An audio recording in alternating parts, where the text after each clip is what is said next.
리플이 올해 가장 낮은 가격까지 떨어졌습니다. 그런데 정확히 같은 시기에 이상한 일이 하나 벌어지고 있어요.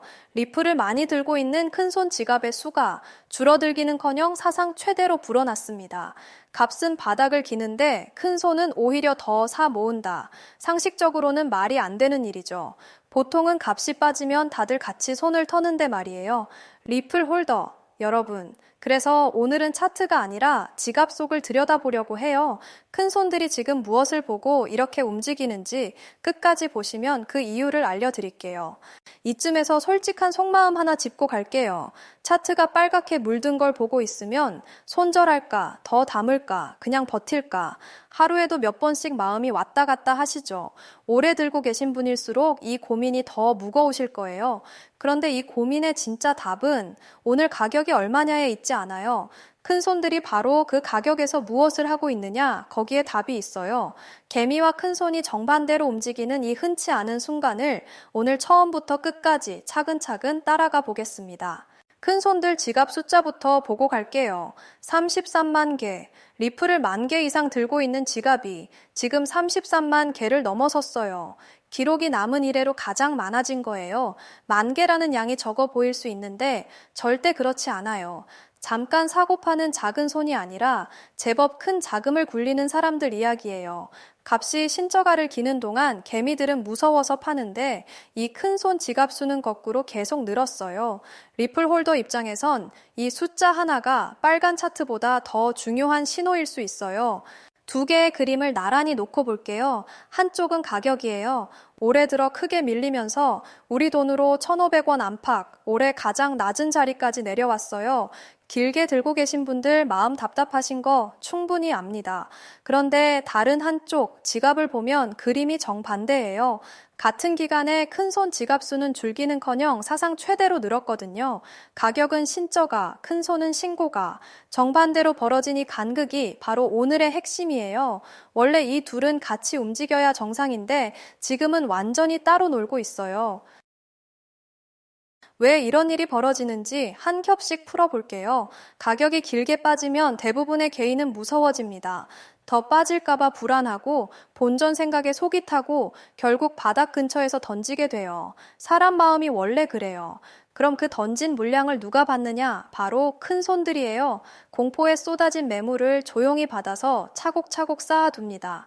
그래서 신저가 구간에서 개미 지갑은 줄고 큰 손 지갑은 늘어나는 거예요. 지금 리플에서 보이는 그림이 정확히 이 모습이에요. 여기서 한 가지 궁금하실 거예요. 그걸 대체 어떻게 다 아느냐? 리플 같은 코인은 거래 기록이 블록체인이라는 공개 장부에 전부 남아요. 쉽게 말해 어느 지갑에 얼마가 들어오고 나가는지가 누구나 볼 수 있게 찍히는 거예요. 그래서 큰 손이 사는지 파는지를 느낌이나 소문이 아니라 데이터로 확인할 수 있어요. 속을 들여다볼 수 없는 주식과는 다른 코인만의 강점이죠. 그 공개 장부가 지금 말해주는 건 딱 하나예요. 값이 빠지는 내내 큰 지갑들은 팔지 않고 오히려 늘려왔다는 거예요. 이걸 그림으로 그리면 훨씬 분명해져요. 한 선은 리플 가격이에요. 올해 내내 우하향으로 신저가까지 흘러내린 선이죠. 그런데 같은 화면에 큰 손 지갑수를 겹쳐보면 이 선은 정반대로 우상향이에요. 가격이 내려갈수록 오히려 더 가팔라진 구간도 있었고요. 두 선이 가위처럼 쩍 벌어지는 이 모양은 시장에서 자주 나오는 신호가 아니에요. 파는 손과 사는 손이 분명하게 갈렸다는 뜻이고 과거를 돌아보면 이 갈림에서 큰 손 쪽이 옳았던 경우가 많았어요. 여기서 당연한 반론이 하나 나와요. 큰 손도 틀릴 수 있잖아. 떨어지는 칼날을 잡는 거 아냐? 맞는 말이에요. 큰 손이 산다고 해서 가격이 당장 내일 오르는 건 절대 아니에요. 단기적으로는 더 빠질 수도 있어요. 그 가능성은 솔직하게 인정하고 가야 해요. 그런데 큰 손들이 지금 이 자리에서 사 모으는 데는 그냥 감이 아니라 분명한 이유가 있어요. 그들이 보고 있는 건 오늘 가격이 아니라 몇 달 뒤에 통째로 바뀔 판 자체거든요. 그 판이 뭔지 지금부터 하나씩 볼게요. 사실 큰손이 공포 구간에서 사는 건 어저늘 일이 아니라 늘 반복되어 온 패턴이에요. 쉽게 비유하면 백화점 세일과 똑같아요. 사람들은 값이 비쌀 때 우르르 몰려와 사고 막상 쌀 때는 관심을 꺼버려요. 그런데 물건의 진짜 가치를 아는 사람은 세일할 때 조용히 쟁여둡니다. 지난 하락장들마다 비슷했어요. 공포에 던질 때 큰손이 그 물량을 받아 다음 상승의 씨앗을 심었어요. 지금 리플에서 보이는 큰손 매집도 그 익숙한 패턴이 다시 돌아온 걸로 읽을 수 있어요. 값이 쌀 때 사는 게 무서운 거지 틀린 건 아니거든요. 그럼 왜 하필 지금이냐? 큰손들이 보고 있는 판이 대체 뭐냐? 두 가지가 동시에 코앞까지 와 있어요. 첫째는 규제예요.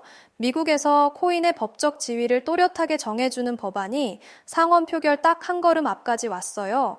이게 통과되면 리플은 애매한 회색지대를 벗어나 떳떳한 제도권 자산이 돼요.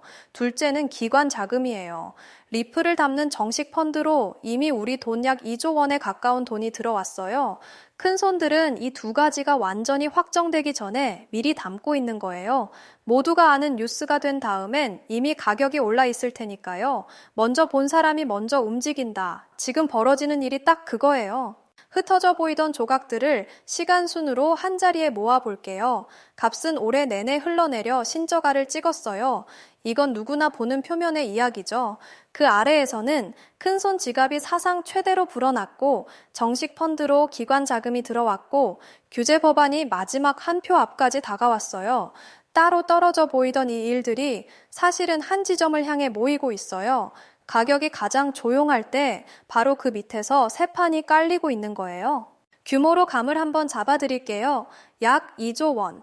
리플을 담는 정식 펀드에 들어온 돈이에요. 개인 몇 명의 용돈이 아니라 규칙을 까다롭게 지켜야 하는 기관들이 넣은 돈이죠.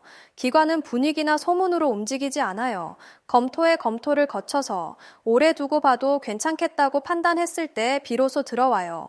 그 큰 돈이 하필 신저가 구간에 들어왔다는 건 지금 가격을 결코 비싸다고 보지 않았다는 뜻이에요. 리플 홀더 입장에선 든든한 동행이 하나 더 생긴 셈이에요. 이제 처음 던졌던 질문으로 돌아가 볼게요. 값은 바닥인데 큰 손은 왜 사모으나? 차트만 들여다보면 답이 안 나와요. 빨간 숫자만 눈에 들어오니까요. 그런데 지갑을 열어보면 답이 정반대로 보여요. 개미가 공포에 던지는 그 물량을 큰 손과 기관이 규제와 자금이 확정되기 전에 미리 담고 있는 거예요. 차트는 패닉을 보여주지만 지갑은 맷집을 보여줘요.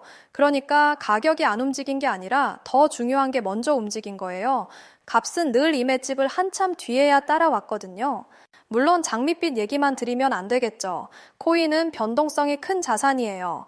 규제 표결이 늦어지거나 시장이 출렁이면 단기적으로 더 빠질 수도 있어요.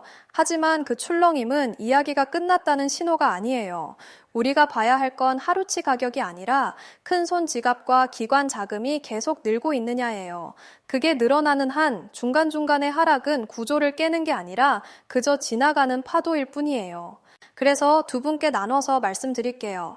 먼저 오래 들고 계신 리플 홀더분들, 큰 손이 사모으는 이 구간에서 지쳐 던지는 게 나중에 가장 아까운 순간이 될 수 있어요. 하루 가격 말고 큰 흐름을 보세요. 아직 안 들고 계신 분들, 값이 조용한 지금이 오히려 큰 손과 거의 같은 자리에서 출발할 수 있는 흔치 않은 구간일 수 있어요. 값이 싼 것과 가치가 없는 것은 완전히 다른 이야기예요.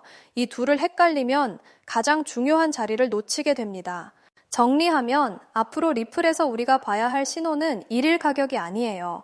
큰손 지갑이 계속 느는지, 규제 법안이 끝내 통과되는지, 기관 자금이 더 들어오는지, 바로 이게 진짜 신호예요. 기술적 분석가들은 가까운 회복선으로 3달러 부근을, 길게는 몇 년 뒤 두 자릿수 달러를 보는 모델까지 이야기해요.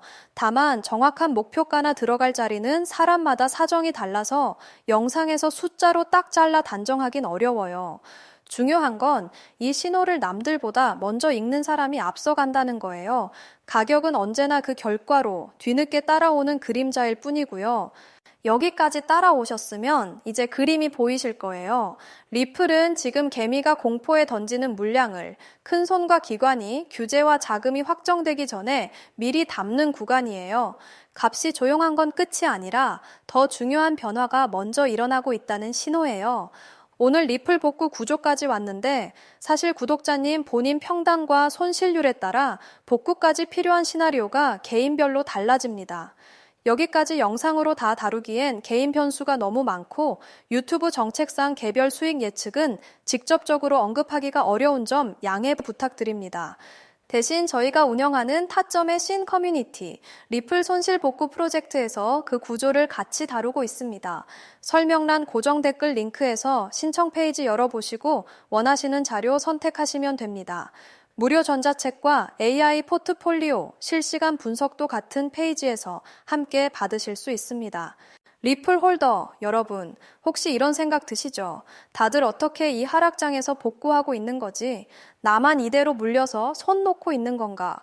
SNS 열면 다들 다른 종목에서 수익 인증이고 유튜브 켜면 복구했다는 사람들이 여기저기 나오고 내 계좌만 그대로입니다. 사실 이건 착시입니다. 그냥 가격 회복만 기다리는 사람은 조용히 있고 복구 전략을 실행하고 있는 소수만 인증을 올릴 뿐입니다. 그 복구하는 소수에는 한 가지 공통점이 있습니다. 혼자 기다리지 않는다는 것입니다.